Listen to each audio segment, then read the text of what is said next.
विश्ववंदनीय महाकारुणिक तथागत सम्यक संबुद्ध, त्यांनी शोधून काढलेला तो सद्धम्माप्रमाणे आचरण करणारा भगवंताचा श्रावक संघ, पूजनीय भिक्षू संघ, या तीन महारत्नांना मी त्रिवार पंचांग प्रणाम करतो। हे तीन महान रत्न ज्या महापुरुषाने आपल्यापर्यंत आणून पोहोचवले, ज्याच्या पुण्याईने आपण सन्मानाचं जीवन जगत आहोत, बौद्ध म्हणून या जगामध्ये मिरवत आहोत, ते बोधिसत्व परमपूजनीय डॉक्टर बाबासाहेब आंबेडकर यांच्या धम्मक्रांतीमध्ये संपूर्ण जीवन समर्पित। विहारामध्ये उपस्थित सर्व श्रद्धावंत, शील संपन्न धम्म उपासक उपासिका, बालक आणि बालिका, तुमच्याप्रती मंगलाची कामना करतो। बुद्ध धम्म संघ या तीन रत्नाच्या प्रतापाने तुमच्या संसारातील सर्व आपत्ती विपत्ती दुःख संकट सर्व नष्ट हो, सुख शांती वैभवाची तुम्हा सर्वांना प्राप्ती हो, अशी मंगलमय कामना करून आजच्या देशनेला सुरुवात करतो।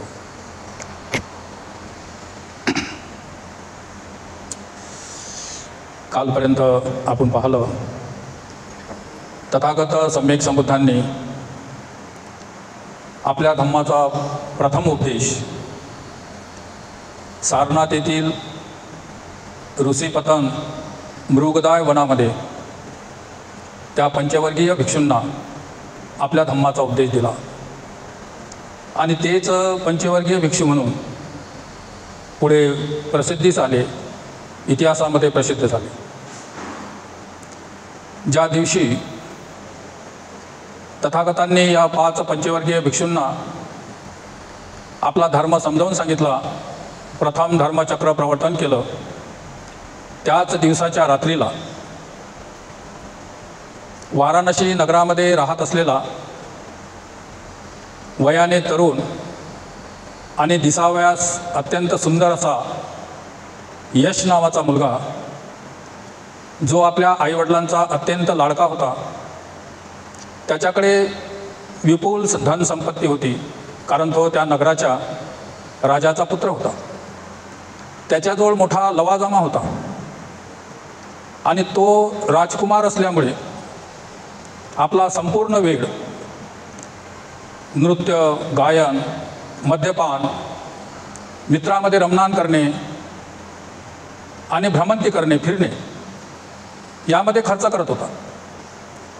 राजाचा राजपुत्र मोठा श्रेष्ठी, पाहायला सुंदर तरुण, त्याचे अनेक मित्र त्याच्या सहवासामध्ये, रोज मित्रासोबत फिरणे, नाच गाणं तमाशा पाहणे, मद्यपान करणे आणि जे जे मनात येईल ते सगळे आपले शौक पूर्ण करणे, त्याच्यातच त्याचं जीवन लिप्त झालं होतं, लीन झालं होतं। कधीकधी जास्त नशापत्ती झाल्यानंतर त्याला कधीकधी या जीवनाची शिशारी येत होती, काय कसं हे जीवन, रोज सकाळी उठणे, नृत्य गायन पाहणे, नाच गाणं पाहणे, जुगार खेळणे, दारू पिणे, मित्रामध्ये फिरणे हिंडणे, या जीवनाची त्याला शिशारी आली। त्याला वाटलं की याच्याही पेक्षा अजून काहीतरी चांगलं जीवन कुठं आहे का। या सगळ्या दारू पाण्याचा नाच गाण्याचा त्याला कंटाळा आलेला होता आणि असाच त्या रात्रीला जेव्हा नशापत्तीमध्ये अशा प्रकारे विचार करत होता, तर त्याच्या मनामध्ये एकदम वैराग्याचा भाव आला की याच्याही पेक्षा सुंदर कुठेतरी जीवन मिळते काय। म्हणून त्याने परिवारामध्ये कोणाला न सांगता, आपल्या मित्रांना न कळवता एकट्यानेच त्याने एक दिवस आपल्या घराचा त्याग केला, घरातून निघाला। घरातून निघाल्यानंतर दिवसभर तो इकडे तिकडे या जंगलामध्ये त्या जंगलामध्ये या ठिकाणी त्या ठिकाणी अशा प्रकारे भ्रमंती करत होता, फिरत होता आणि फिरता फिरता तो ऋषीवतन मृगदाय वनाकडे निघून गेला आणि त्या जंगलामध्ये तो फिरत होता, इकडे तिकडे भटकत होता। संपूर्ण रात्र त्याची भटकून फिरून गेली। नशापाणी कमी झाली असेल, उतरली असेल, शरीरामध्ये भुकेच्याही वेदना झाल्या असतील आणि राजाचा पुत्र असला आणि एवढा मोठा फिरल्यामुळे त्याचं शरीरही थकलं असेल, त्याला त्याचा कंटाळा आला आणि जेव्हा त्याला त्याचं भान आलं तेव्हा तो पाहते की एका निर्जन अरण्यामध्ये तो एकटा भ्रमंती करत आहे। अंधाराचा काळोख आहे, इकडे तिकडे भटकत आहे, सगळे वृक्ष आहेत। कोण्या मार्गाने आपण आलो, कोण्या ठिकाणी आलो, आता याच्यापासून पुढे कोणता मार्ग आहे हे रात्रीच्या अंधारामध्ये त्याला काही सुचत नव्हतं ना त्याला काही दिसत नव्हतं। तेव्हा रात्रीचा 3रा पहर होता. तेव्हा आपल्या परिस्थितीवर तो स्वतःच विचार करत आहे की असं काय विचार झाला, मी कशाला माझं घर सोडलं, आता मी कोण्या ठिकाणी आलो, आता इथून मी पुढे काय करणार आहे. हे किती तकलीफ, किती व्याकुळता, किती परेशानी, हाय रे देवा, आता मी काय करू, मी कुठं जाऊ, हे फारच मोठं संकट आहे. अशा प्रकारे तो स्वतःशीच जोरजोऱ्याने बोलत होता, स्वतःलाच सांगत होता. तो सकाळचा रात्रीचा 3रा पहर असल्यामुळे ज्या दिवशी भगवंतांनी त्या पंचवर्गीय भिक्षूंना दीक्षा दिली त्याच रात्रीच्या 3ऱ्या पहऱ्याला भगवान जेव्हा परिक्रमण करत होते,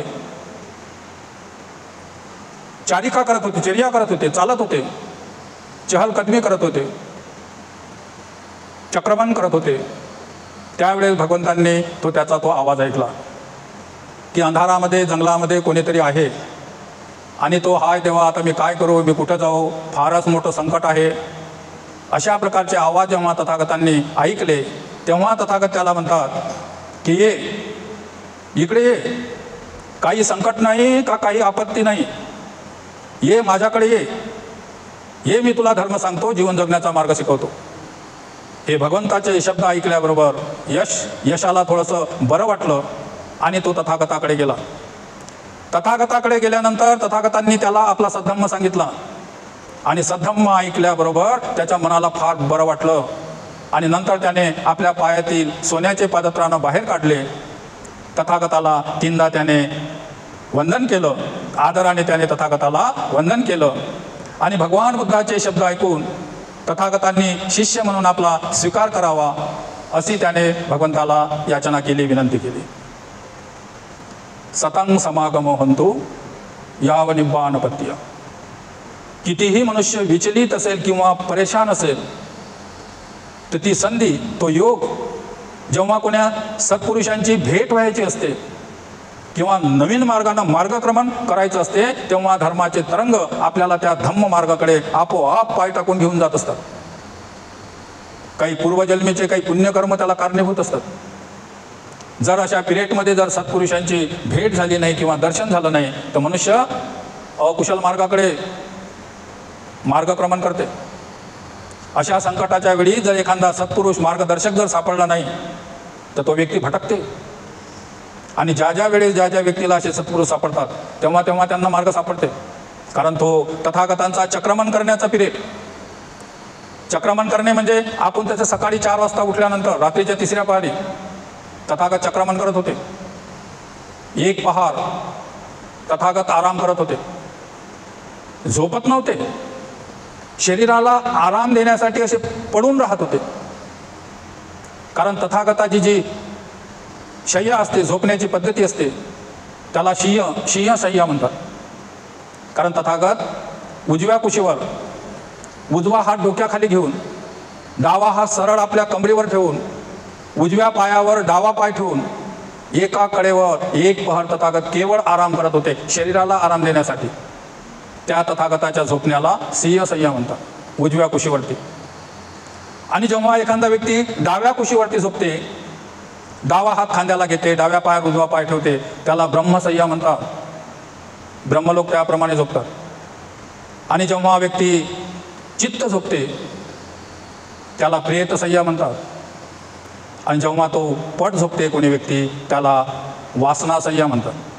4 प्रकारच्या शय्या आहेत झोपण्याच्या पद्धती.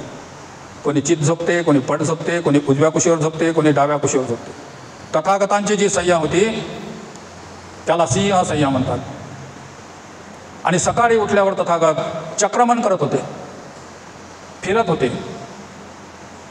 आजच्या भाषेमध्ये त्याला फिरणं म्हणतात. पूर्वी याच्या अगोदर त्याला शतपावली म्हणत होते. भोजन झाल्याबरोबर झोपू नये किंवा एकाच जागी बसू नये, तर त्या व्यक्तीने कमसे कम 100 पावलं चालला पाहिजे. आणि म्हणून लोक पूर्वीच्या काळामध्ये 100 पावलं भोजनात चालत होते, त्याला शतपावली म्हणत होते. ते शरीराचा व्यायाम म्हणून चालत नव्हते, कारण दिवसभर त्यांच्या शरीराचे एवढे कष्ट होत होते तर त्यांचं भोजन झाल्याबरोबरच त्यांना झोप येत होती आणि शांत झोपत होते. तेव्हा कोणी फॅन नव्हते, ना पंखे नव्हते, ना कूलर नव्हते, ना लाईट नव्हती, तरी ते लोक शांत चित्ताने झोपत होते. कारण त्यांच्या शरीराची तेवढी शारीरिक व्यायामच त्यांचा दिवसभर त्यांचे कष्ट तेवढे होत होते. आणि म्हणून त्या जुन्या लोकांमध्ये कोणत्याच बिमाऱ्या नव्हत्या. हे sugar, BP low slow, heart attack हे बिमारीच नव्हती त्या काळामध्ये. त्या काळामध्ये काय आमच्या बचपनामध्ये ह्या बिमाऱ्या नव्हत्या. ह्या आता या 20-25 वर्षामध्ये निर्माण झालेल्या आहे. कारण लोकांचा शारीरिक श्रम कमी झालेला आहे. शरीरातून घाम बाहेर पडत नाही. कारण ही चमडी, त्वचा ही तिसरी किडनी आहे. शरीरामध्ये जे अनावश्यक पदार्थ असते ते घाम रूपानं बाहेर फेकत असते. आज तुमच्याकडे तसं होत नाही. किडनी फेल झालेली आहे वरची. कारण पंख्यान कूलरमध्ये राहणारे तुम्ही लोक, शारीरिक श्रम तुमचं थांबलेलं आहे. त्यामुळे नाना प्रकारच्या बिमाऱ्या निर्माण झालेल्या आहेत. नाना प्रकारच्या बिमाऱ्या निर्माण झालेल्या आहेत. त्या काळामध्ये ह्या बिमाऱ्या नव्हत्या. आमच्या बचपनामध्ये जर एखादा कोणी बिमार पडला आणि त्याला जर सलाईन लागलं तर सर्व गावामध्ये होत होतं. अमुक व्यक्ती बिमार पडला, त्याला सलाईन लागलं. बापरे, त्याला सलाईन लागलं. आता सहज लोक दवाखान्यात जाऊन चालता फिरता सलाईन घेतात, त्याला काही हे नाही राहत. म्हणजे एवढं सुरक्षितेचं ते अंतर होतं. अंतर आता पडलेलं आहे. कारण शरीराचा श्रम यामुळे कमी झाल्यामुळे अनेक बिमाऱ्या निर्माण झाल्या. तथागत लोकधर्मामध्ये नांदत असताना ज्याप्रमाणे मनुष्य लोकांचे कर्म किंवा धर्म असतात त्याप्रमाणे तथागत आपल्या जीवनाचं चरित्र चालत असतं. लोकांना असं वाटलं पाहिजे तथागत आपले आहेत, आपल्यासारखे आहेत. मी कोणी ईश्वरी पुरुष आहे की मी कुठून वरून आलेलो आहे किंवा कोणी महान आहे अशा अंतर्भावामध्ये ते वापरत नव्हते. ते साधारण लोकांसोबत साधारण वापरत होते. म्हणून ते कोणाला एक आपलं असं वाटत होते. अशा प्रकारची त्यांची जीवनचर्या होती तथागतांची. आणि सकाळी 3ऱ्या पहाराला उठल्याबरोबर एक तर ते ध्यान करत होते किंवा चक्रमण करत होते. चक्रमण म्हणजे ते फिरत नव्हते, ते चरित ध्यान करत होते. त्याला म्हणतात आजच्या इंग्रजी भाषेमध्ये वॉकिंग मेडिटेशन. आता आपल्या लोकांना फक्त खाली बसून पालखाट मांडून हात ठेवून श्वास येत आहे, श्वास जात आहे, आनापान, याला ध्यान म्हणतात, जे शिबिरामध्ये शिकवलं जाते. बाकीचे ध्यान यांना माहीत नाही. 4 कर्मस्थान आहे. आनापानसाठीच नाही, बुद्धानुस्मृती आहे, धम्मानुस्मृती आहे, संघानुस्मृती आहे, तेजानुस्मृती आहे, श्रद्धानुस्मृती आहे, मरणानुस्मृती आहे, आनापान स्मृती आहे. 10 प्रकारचे कशीन आहे. पृथ्वी कशीन आहे, आप कशीन आहे, तेज कशीन आहे, पीत कशीन आहे, लोहित कशीन आहे, असे 40 कर्मस्थान आहे. आणि त्यापैकी हे एक कर्मस्थान आहे, त्याला म्हणतात चलित ध्यान, वॉकिंग मेडिटेशन. चालत असताना मी चालत आहे. त्यामध्ये 3 स्टेप राहतात. पाय उचलत आहे, समोर ढकलत आहे, खाली ठेवत आहे. दुसरा पाय उचलत आहे, समोर ढकलत आहे, खाली ठेवत आहे. एक पाय उचलत आहे, पुढे लोटत आहे, खाली ठेवत आहे. जेव्हा एक पाय खाली ठेवला जाते तेव्हा मागचा दुसरा पाय उचलला जाते, समोर लोटत आहे, खाली ठेवत आहे. जेव्हा हा पाय खाली जमिनीला स्पर्श करते, कुठं कडक जमीन आहे, कुठं मऊ जमीन आहे, कुठं गवत आहे, कुठे खडा आहे, कुठे गोटा आहे, जेव्हा आपले पाय त्या जमीनवरती पडतात, नरम मातीवर पडत असतील तर त्याचा स्पर्श पायाला होते.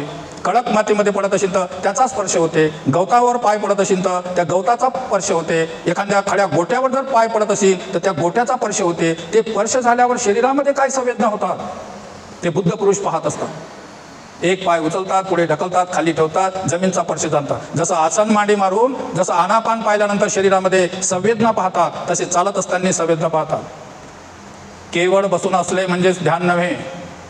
चालत असताना मी चालत आहे, बसले असताना मी बसला आहे, उभा असताना मी उभा आहे, आणि झोपला असताना मी झोपलेला आहे. Sleeping meditation.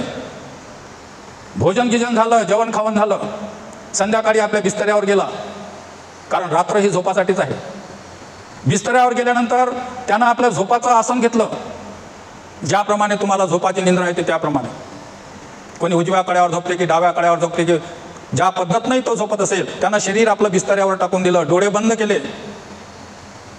येणारा श्वास पाहत आहे, जाणारा श्वास पाहत आहे, येणारा श्वास पाहत आहे, जाणारा श्वास पाहत आहे. चित्त आपलं श्वासाकडे लावून दिलं, चित्त श्वासाकडे लावून दिलं, आणि श्वास पाहता पाहता पाहता झोपी गेला. संपूर्ण रात्र व्यतीत झाली. जेव्हा त्याला सकाळी जाग आला तेव्हा पाहते तर श्वास येत आहे, श्वास जात आहे. त्याची संपूर्ण रात्र त्या ध्यानामध्ये व्यतीत झाली. त्या रात्रीच्या त्या झोपीला अनंत असं महत्त्व असते. 6 तास झोपणारा मनुष्य जर अशा प्रकारे 3 तास जरी तो झोपून राहिला तरी झोपीतून उठल्याबरोबर त्याला असं वाटते की माझी संपूर्ण झोप गेली. प्रसन्न, रिलॅक्स झाल्यासारखं वाटते, मोकळं झाल्यासारखं वाटते. त्याला म्हणतात ब्रह्मचर्या.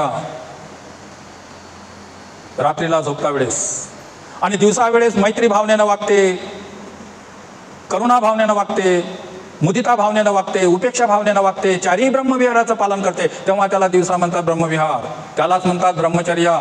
अष्टशिलेचं तिसरं शील अब्रह्मचर्या वेरमणी सिक्का पदम समाध्यामी. मी काम वासनेच्या भोगापासून अलिप्त राहीन, हे पंचशिलेचं तत्व आहे.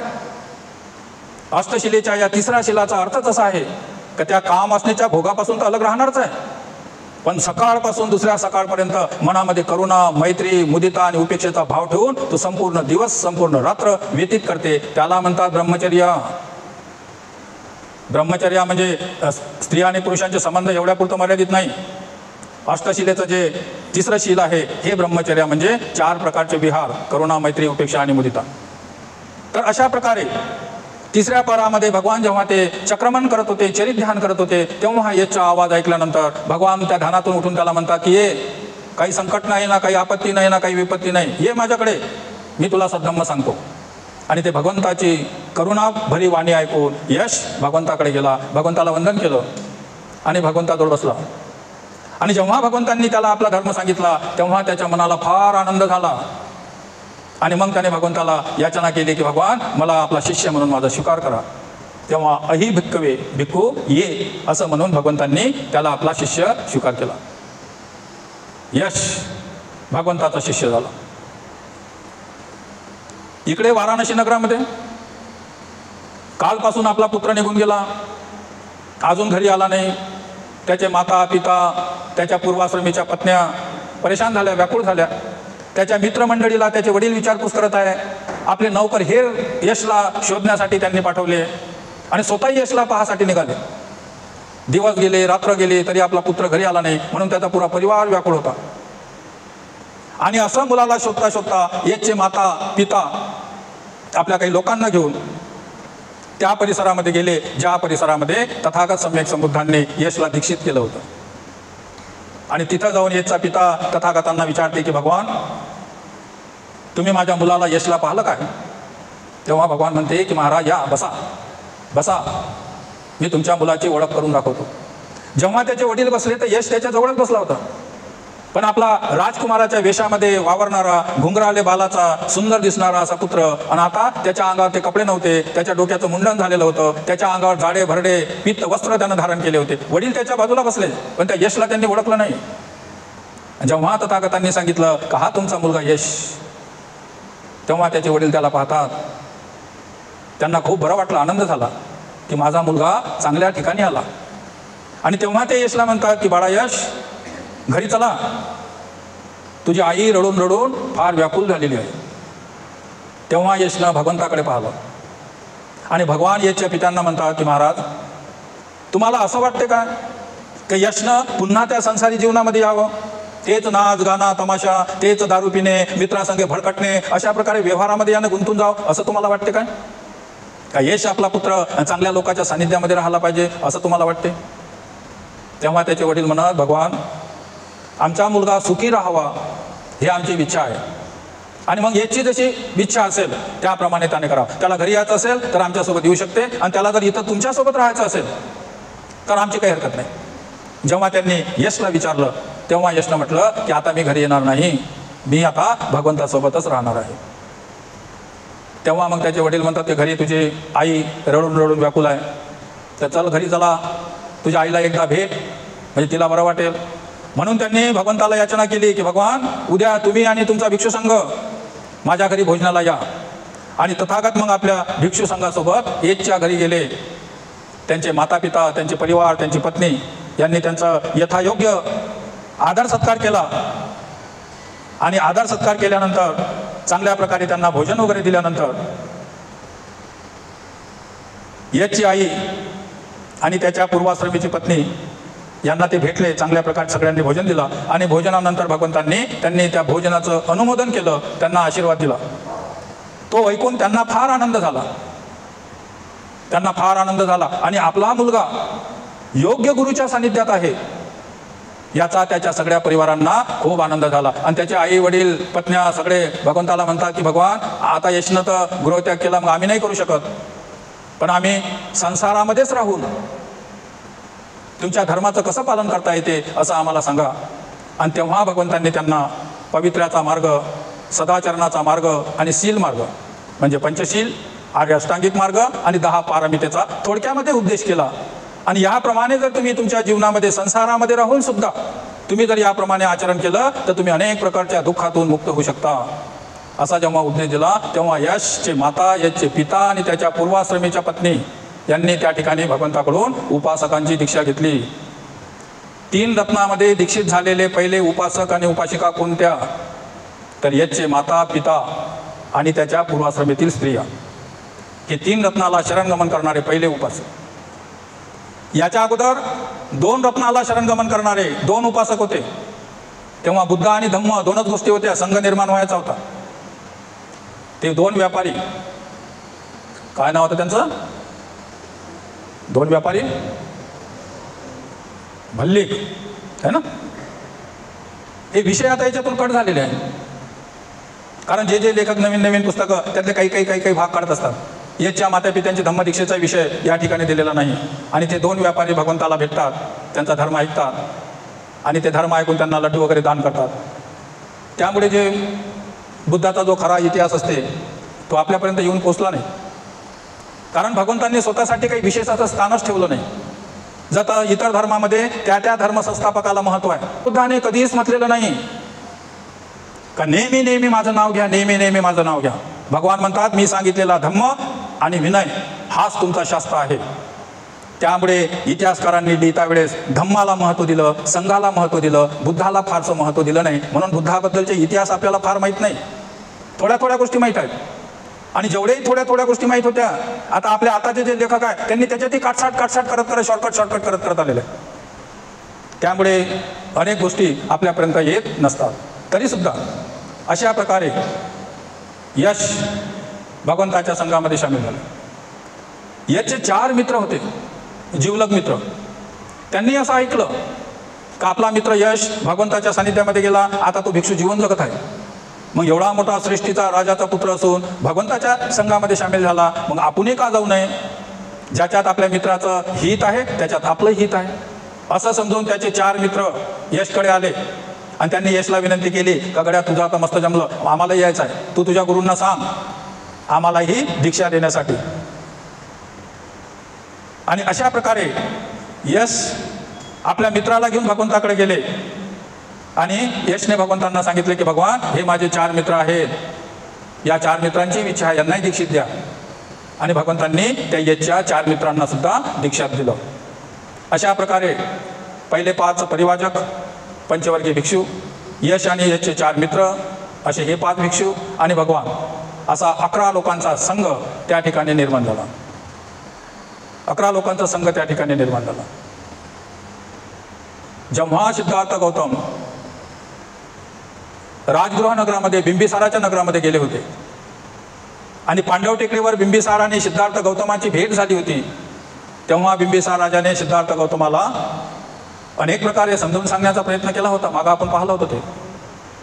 आणि जेव्हा सिद्धार्थाने आपलं उद्दिष्ट, आपला ध्येय बिंबिसार राजाला सांगितलं होता, तेव्हा बिंबिसार राजाने एक वचन दिलं होतं, वचन घेतलं होतं की जा तुला काय करायचं आहे ते तू कर, पण जेव्हा तुम्हाला या प्रश्नाचं उत्तर सापडेल, संसारी जीवनातला कलय नष्ट करण्याचं जेव्हा तुम्हाला कारण ज्ञान प्राप्त होईल, तेव्हा तुम्ही मला येऊन सांगा. असा त्यांनी सिद्धार्थाला वचन दिलं होतं, वचन घेतलं होतं. आणि सिद्धार्थाने मी तुम्हाला येऊन सांगेल म्हणून असा राजाला वचन दिलं होतं.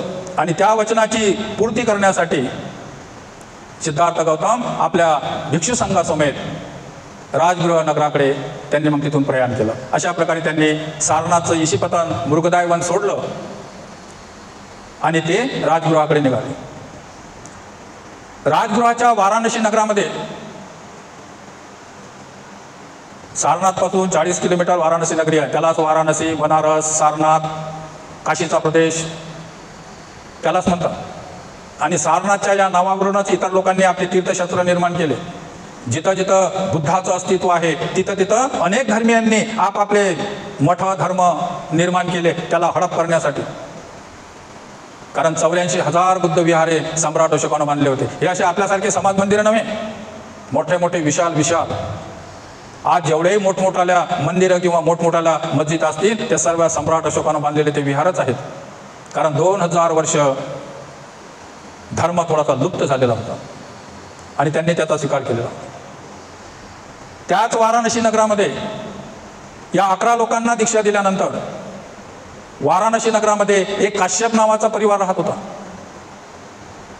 काश्यप नावाचं कुटुंब, त्या कुटुंबामध्ये 3 पुत्र होते आणि ते धार्मिक जीवन जगत होते.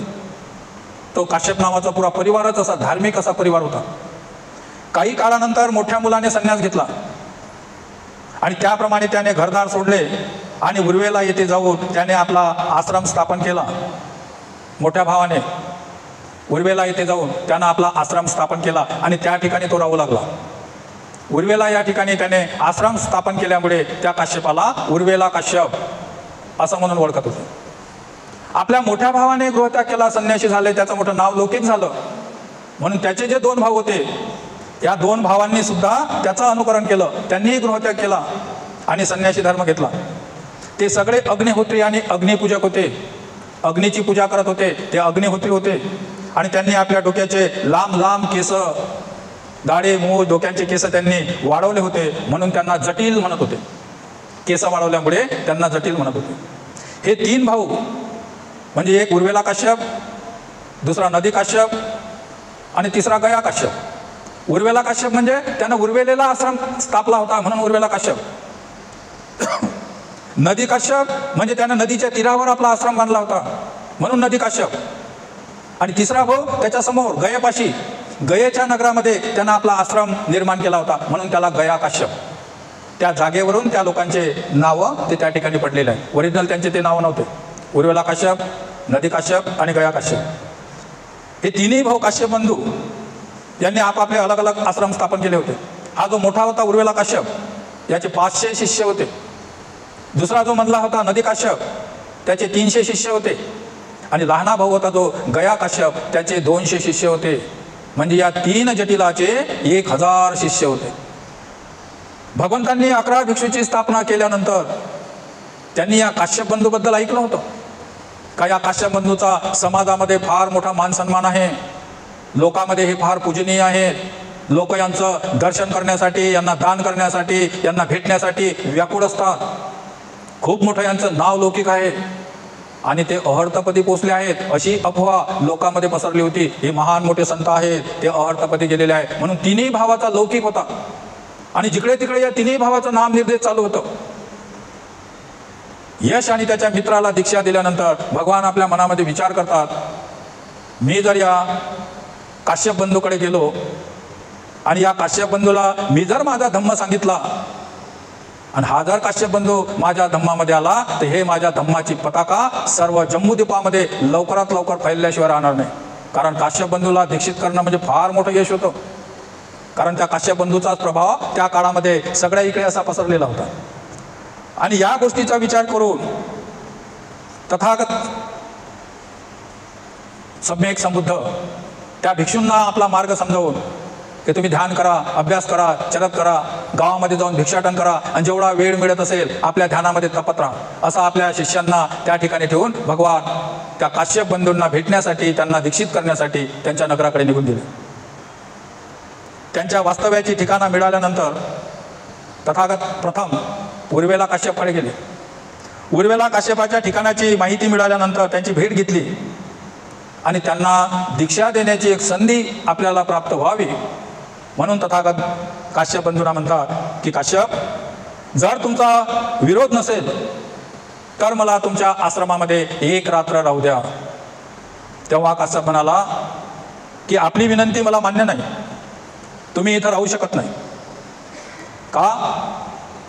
कारण या प्रदेशावर एक रानटी मुचलिंद नावाचा नागराजा राहतो आणि तो नागराजा रात्रीला आमच्या या अग्निशाळेमध्ये फिरतो आणि तो आम्हालाही त्रास देतो, आमची अग्निशाळाही उद्ध्वस्त करतो आणि नाना प्रकारचा उपद्रव करतो. आणि तुम्ही जर इथं राहाल आणि तो जर नागराजा आला आणि त्यानं जर तुम्हाला उपद्रव केला तर ते चांगलं होणार नाही, म्हणून तुम्ही या ठिकाणी राहू शकत नाही. अशा प्रकारे काश्यपानं नकार दिला. पण भगवानला माहीत होतं की हे जे नाग लोक होते, हे नाग लोक तथागत बुद्धाचे शिष्य असतात, हे गोष्टी तथागत जाणत होते. म्हणून त्या उर्वेला काश्यपाला म्हणाले की तुम्ही त्याची चिंता करू नका, माझं काय होईल ते मी पाहून घेईन, मला फक्त एक रात्रभर इथं राहण्याला तुम्ही परमिशन द्या. आणि भगवंतांनी जास्त हट्ट धरल्यामुळे मग नाईलाजानं काश्यपाने भगवंताची विनंती मान्य केली का ठीक आहे श्रमणा, तुझी इच्छा आहे इथं राहण्याची, पण तू राहू शकतो, पण लक्षात ठेव या ठिकाणी मोठा एक रानटी नागराजा येते आणि तो आम्हाला खूप त्रास देते. आणि जसंही त्या काश्यपानं म्हटलं ठीक आहे, तसं भगवंतांनी एकदम त्याच्या अग्निशाळेमध्ये प्रवेश केला आणि त्या ठिकाणी आपलं आसन मांडून त्या ठिकाणी भगवान बसले. उर्वेला काश्यप आणि त्याचे शिष्य भगवान बसल्यानंतर आपापल्या कुटीमध्ये गेले, आपापल्या कुटीमध्ये त्यांनी रात्र घालवली. पण त्या संबंध रात्री काश्यपाला झोप आली नाही, कारण मुचलिंद नावाचा रानटी नागराजा कधी येते, उपद्रव करते. आपला पाहुणा त्या गंधकुटीमध्ये झोपलेला आहे, अग्निकुटीमध्ये, आणि तो जर आला असेल तर मग त्यानं त्याचं काय केलं असेल, त्याला मारून टाकलं असेल की अग्नीमध्ये त्याला जाळून भस्म केलं असेल. या विचारानं उर्वेला काश्यप रात्रभर झोपला नाही. आणि सकाळी सकाळी जेव्हा उदय झाला, दिवसाचा प्रारंभ झाला, तेव्हा सगळ्यात पहिले तो उर्वेला काश्यप बाहेर आला आणि त्याचे सगळे शिष्यही आपापल्या कुटीतून बाहेर आले, आपल्या पाहुण्याचं काय झालं पाहण्यासाठी. मरून पडला का काय झालं का जडून पडला. सगळे आश्रमवासी त्या अग्निशाळेपाशी जमा झाले. आणि जमा झाल्यावर पाहतात तर त्या ठिकाणी एक चमत्कार. तो रानटी नागराजा जेव्हा त्याने प्रवेश केला आणि प्रवेश केल्यावर पाहते ती तर जटिल नाही, काश्यप नाही, हा कोणीतरी साधू या ठिकाणी बसलेला आहे. त्याची सुंदरता, त्याच्या चेहऱ्यावरला शांतीभाव पाहिल्यानंतर त्या नागराजाला वाटलं की हा जटिल नाही, हा कोणीतरी स्वयंपुरुष, कोणीतरी बुद्ध पुरुष आहे. आणि त्यांचे वंशज बुद्धाचे उपासक असल्यामुळे त्या रानटी राजाने त्या ठिकाणी तो रानटी राजा बसला आणि तो भगवंताची पूजा करून राहिला, वंदना करून राहिला. जेव्हा हे सगळे आश्रमवासी उठून सकाळी येऊन तेवढा पाहतात चमत्कार, मुचलिंद नावाचा नागराजा आसन मांडून भगवंताची पूजा करत आहे. आणि हे दृश्य पाहिल्यानंतर त्यांना फार अचंबा झाला. त्या उर्वेला काश्यपाला वाटलं की हा कोणीतरी चमत्कारिक पुरुष आहे, म्हणून तर एवढा मोठा दुष्ट हा नागराजा त्याची पूजा करत आहे. आणि म्हणून मग त्या उर्वेला काश्यपानं भगवंताला म्हणतात की श्रमणा, तुमची इच्छा असेल तेवढे दिवस तुम्ही इथं राहू शकता. आणि भगवंतांनी कबूल केलं का हो मी इथं राहणार आहे. म्हणजे उर्वेलाची इच्छा होती भगवान राहिले पाहिजेत, भगवंताची इच्छा होती की मी राहिलो पाहिजे. इच्छा दोघांची होती, पण दोघांचा हेतू अलग अलग होता. उर्वेलाचा हेतू होता की हा श्रमण इथं राहील तर मुचलिंद नावाचा नागराजा आपल्याला त्रास देणार नाही. आणि तथागताचा उद्देश होता मी जर इथं राहिलो तर एक ना एक दिवस मला संधी भेटील आणि मी या उर्वेला काश्यपाला माझा धर्म सांगून याला दीक्षात करेन. म्हणून दोघेही जण आपापल्या उद्देशावर टपून होते आणि एक संधी येण्याची वाट पाहत होते. परंतु अनेक दिवस गेल्यानंतरही जेव्हा या उर्वेला काश्यपानं काही आपल्यावरून भगवंताला काही विचारलं नाही, तेव्हा भगवंताला वाटलं की आपणच आता याला काहीतरी विचारलं पाहिजे. म्हणून भगवान एक दिवस काश्यपाला जाऊन म्हणतात की हे काश्यप, तथागतांना वाटले, त्यांना काश्यपाला विचारले की तुम्ही अहर्त आहे काय. जेव्हा भगवंतांनी विचारलं की तुम्ही अहर्त आहे काय, कारण बाकीचे लोक त्यांना अहर्त समजत होते, जीवनमुक्त समजत होते. म्हणून भगवंतांनी जेव्हा विचारलं की तुम्ही अहर्त आहे का, तेव्हा काश्यप म्हणाले की अहर्त म्हणजे काय मला माहीत नाही. अहर्त म्हणजे काय मला माहीत नाही, तुम्ही मला ते सांगण्याचा कृपा करा.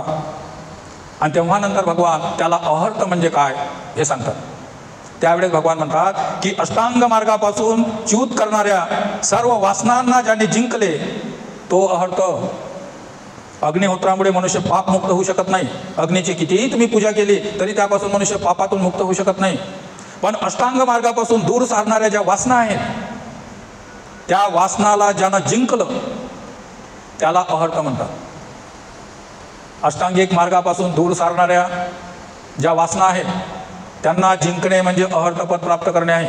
आणि त्या कोणत्या वासना आहेत ज्या माणसाला अष्टांग मार्गापासून दूर करतात, त्या आपण आर्य अष्टांगिक मार्ग सदाचरणाच्या मार्गामध्ये चांगल्या प्रकारे समजून घेतलं. एक कामछंद, व्यापार, तीनमिद्ध, उद्धृत्य, क्रोकुत्य आणि विचिकित्सा. कामछंद म्हणजे लोभ, द्वेष, आळस, संशय, विचिकित्सा. पश्चाताप आणि संशय हे 5 अडथळे आहेत. आर्य अष्टांगिक मार्गावर प्रगती करणाऱ्या माणसाच्या जीवनातले अडथळे आहेत 5. पहिला आहे कामछंद, कामवासना. हा भयानक मळ आहे. अनेक लोभापासून दूर होईल, द्वेषापासून दूर होईल, मोहापासून हटेल. पण हा जो कामभोग कामविकार असते, हा अनंत जन्माचा आपल्या सोबत आलेला रोग असते. या कामभोगातून बाजूला हटते फार कठीण आहे. हा जो कामभोग आहे, कामछंद आहे, हे अनागामी अवस्थेला गेल्यावरच नष्ट होते. श्रोतापन्न अवस्थेमध्ये तो नष्ट होत नाही, थोडासा कमजोर पडते. कामछंद म्हणजे विषय वासना. विषय वासना म्हणजे आसक्ती. आसक्ती म्हणजे लोभ. लोभ म्हणजे पाहिजे. त्याला म्हणतात कामवासना, त्याला म्हणतात कामछंद, त्याला म्हणतात लोभ. आणि हा लोभ माणसाला धर्ममार्गावर चालू देत नाही. छोटंसं घर असेल कुळाचं तर त्याला म्हणते की कमसे कम मातीचं झालं पाहिजे. मातीचं असेल तर विटाचं झालं पाहिजे. विटाचं असेल तर सिमेंट काँक्रीटचं झालं पाहिजे. त्या घरावर कौलारू असेल तर कमसे कम टीनं वगैरे पडले पाहिजेत. आणि टीनं असतील तर त्याच्यावर शाप पडला पाहिजे. स्लॅब टाकला असेल तर मग एका कमऱ्यात जमत नाही, 2 कमरे पाहिजे. 2 कमरे झाले तर 4 पाहिजेत. 4 कमरे झाले तर वरचा मजला पाहिजे. याचा कधी अंतच नाही. पैदल चालत असेल तर कमीत कमी सायकल तरी पाहिजे. सायकल असेल तर 2 व्हीलर, 2 व्हीलर असेल तर 4 व्हीलर, 4 व्हीलर झाली तर मग या कंपनीची, त्या कंपनीची पाहिजे. एक पलंग पाहिजे, दुसरा पाहिजे, टेबल पाहिजे, खुर्ची पाहिजे, फॅन पाहिजे, कूलर पाहिजे, अमुक पाहिजे, टमुक पाहिजे. असं करू 8ही खोल्याचं मकान अशी निरा कबाड खाण्यानं भरून टाकते. श्वास घ्यायला जागा नाही ना बसायला जागा नाही. सगळ्या भिंतीला सगळ्या कपाटन आरमाऱ्या सजवलेल्या आहेत आणि त्याच्यामध्ये सगळे भांडे कुंडे एकावर एक ठेवलेले आहे. खाली त्याच्या ताट आहे, त्याच्यावर वाटा आहे, वाटेवर उघडा गिलास. निरर्थक सामानानं तुम्ही कुटार भरून ठेवलेला आहे. पहिले घरं छोटे होते, त्या घरामध्ये राहणारे लोक जादा होते. आडवे उभे झोपा लागत होते, कोणाचा पाय कोणाच्या अंगावर, कारण घरच कमी होते. पण संतोष होता, शांती होती. आता घरं मोठाली आणि घरात 2च माणसं. सगळं घर भांड्या कुंड्यांनी भरलेलं आहे. का पाहिजे. हे कामछंद, याला म्हणतात लोभ. आणि ज्याच्या मनात हा लोभ भरलेला असेल तो धम्ममार्गाकडे येत नाही, धम्माचं आचरण करत नाही, कारण लोभ त्याला सुचूच देत नाही. म्हणून हा भयानक अडथळा आहे कामछंद. दुसरा व्यापार, द्वेष, जळफळाट. प्रयत्न करून मला नाही मिळालं तर काही हरकत नाही, पण ते त्याला नव्हतं मिळालं पाहिजे. द्वेष. तो व्यक्ती चांगला आहे की वाईट आहे याचा प्रश्न नाही, पण त्याचं 3 मजली बिल्डिंग झाली, माझे 2च मजले आहेत. द्वेष. मग त्यानं चोऱ्या केल्या असतील, त्यानं काहीतरी भ्रष्टाचार केला असेल, त्याला काही सापडलं असेल तर तो अमुक असेल तमुक असेल. द्वेष, जळफळाट. त्यामुळे अनेक लोक धम्ममार्गाकडून दूर हटत आहेत. कोणाचं पटत नसल्यामुळे तो व्यक्ती त्या ठिकाणी राहते आणि त्याला पाहण्याची इच्छा होत नाही, म्हणून मी विहाराकडे जात नाही. द्वेष. आता आम्ही पहिले फार केलं, आता हे आले लोक खोटे करतो म्हणतात, करू द्या म्हणून आम्ही येत नाही, आम्ही सोडून दिलं. द्वेष. त्याच्या मुळात द्वेषच आहे. द्वेष. आणि तिसरा आहे थिनमिद्द, आळस. शारीरिक आळस, मानसिक आळस. आळशी लोक आहेत. ते म्हणतात, लोक म्हणतात ते आम्ही आळशी नाही, आम्ही तर 4 वाजताच उठतो. बंदेजी 4 वाजता उठतो, आम्ही 3-4 किलोमीटर फिरायला जातो, इकडे जातो तिकडे जातो, असं करतो तसं करतो. गृहिणी म्हणते आम्ही कशाला आळशी आहे, सकाळपासून 4 वाजतापासून आम्ही उठतो तर रात्री 10 वाजेपर्यंत या मुलाचं करू द्या, मुलीचं करू द्या, घरातलं करू द्या, भांडे घासायचे, कपडे धुवायचे, पोते मारायचे, अमुक करायचे, तर आम्ही कशाला आळशी. तो हे सगळ्या गोष्टी करत आहे, याचा आळशीशी त्याचा काही संबंध नाही, कारण त्याच्यामध्ये तुमचा लोभ आहे. लोभामुळे हे सगळं करत आहे. आळस त्याला या कामामध्ये म्हणत नाही. जो धम्ममार्गामध्ये आळस करते, शिलाचं पालन करण्यामध्ये जो आळस करते, दान देण्यामध्ये जो आळस करते, ध्यान करण्यामध्ये जो आळस करते, त्याला म्हणतात थिनमिद्द. हा आळशी आहे. धम्ममार्ग जे हिताचं आहे ते करत नाही, म्हणजे लोभाचं द्वेषाचं करत राहते. हा तिसरा अडथळा आहे. आणि चौथा अडथळा आहे उद्धच्च कुकुच्च, अनिश्चय. हे करू का ते करू, असं करू का तसं करू का नाही करू. किंवा पश्चाताप. कुकुच्च म्हणजे पश्चाताप. कधी कधी केल्यानंतरही पश्चाताप, कमी कशाला केलं. कधी कधी नाही केलं तर पश्चाताप, कमी का नाही केलं. त्यामुळे तो मार्गाकडे येत नाही. आणि 5वा धर्म आहे विचिकित्सा. विचिकित्सा म्हणजे संशय, शंका, कुशंका मनामध्ये असतात. आणि ह्या शंका कुशंका माणसाला धम्म मार्गावर चालू देत नाही. म्हणून हे 5 अडथळे आहेत. कामछंद, व्यापार, थिनमिद्द, उद्धच्च कुकुच्च आणि विचिकित्सा. म्हणजे लोभ, द्वेष, आळस, सुस्ती, पश्चाताप आणि संशय. या 5 विकारावर आर्य अष्टांगिक मार्गापासून हटवणारे हे जे 5 विकार आहेत, या 5 विकारावर ज्याने विजय मिळवला त्याला म्हणतात अहर्त. अशा प्रकारे भगवंतांनी त्या काश्यपाला अहर्त म्हणजे काय हे समजावून सांगितलं. काश्यप हा एक अहंकारी मनुष्य होता, कारण एवढा मोठा त्याचा समाजामध्ये मानसन्मान, एवढे मोठे लोक त्याला मानणारे होते. त्या लोकांमध्ये फार अहंकार राहते. हे तपस्वी लोक, साधू संत, एकाच प्रकारचं ध्यान करणारे, अकुशल मार्गाचं ध्यान करणारे, समाधी करणारे, हे फार अहंकारी असतात. त्याच्या अहंकाराचे अनेक उदाहरणं तुम्ही अपोथ्या पुराणामध्ये ऐकले असतील. हातामध्ये माती घेऊन कोणाच्या अंगावर फेकून मारली, भस्म हो जा, तर तो भस्म होत होता. मीठ जा, तर तो मरत होता. एवढे मोठे ते अहंकारी पुरुषाच्या कथा आहेत. हाही अहंकारी होता. पण भगवान तथागतांनी अशा प्रकारे त्याला तो धर्म सांगितला. पहिले तर त्यानं भगवंतासंग वादिवाद केला, चर्चासत्र केली. पहिले तो मानायला तयारच नव्हता. पण जेव्हा त्याच्या लक्षात आलं की भगवान तथागताच्या बुद्धिमत्तेशी आपली शिल्लक बुद्धिमत्तेचा टिकाव लागणार नाही, आणि भगवान सांगतात हे खरोखरच आहे, कारण जोपर्यंत मनातील काम, वासना, विकार, द्वेष, लोभ, मोह हे विकार नष्ट होत नाही, तोपर्यंत त्या मनामध्ये सत्याचा प्रकाश, धर्माचा प्रकाश कधी पडत नाही. आणि अग्निहोत्री पूजेने स्वर्गाचं सुख प्राप्त होऊ शकते, अप्सरा प्राप्त होऊ शकतात, पण जन्म मरणाच्या फेऱ्यातून मुक्त होऊ शकत नाही. ही गोष्ट जेव्हा काश्यपाच्या लक्षात आली, तेव्हा काश्यपाने भगवंताला शरण गेले. आणि शेवटी खात्री पटल्यावर अत्यंत नम्रतेने भगवंताचा सिद्धांत मान्य करून उर्वेला काश्यप हा तथागताचा अनुयायी झाला.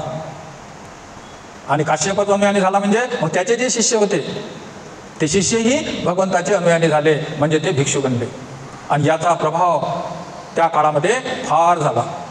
काश्यप बंधू दीक्षित झाल्यानंतर त्याचा किती प्रभाव झाला, आणि पुढे तथागतांनी अजून कोणाकोणा लोकांना दीक्षित केलं, याच्या ज्या गोष्टी आहेत त्या आपण उद्या पाहणार आहोत. आजचं आपलं पठण या ठिकाणीच थांबवणार आहोत.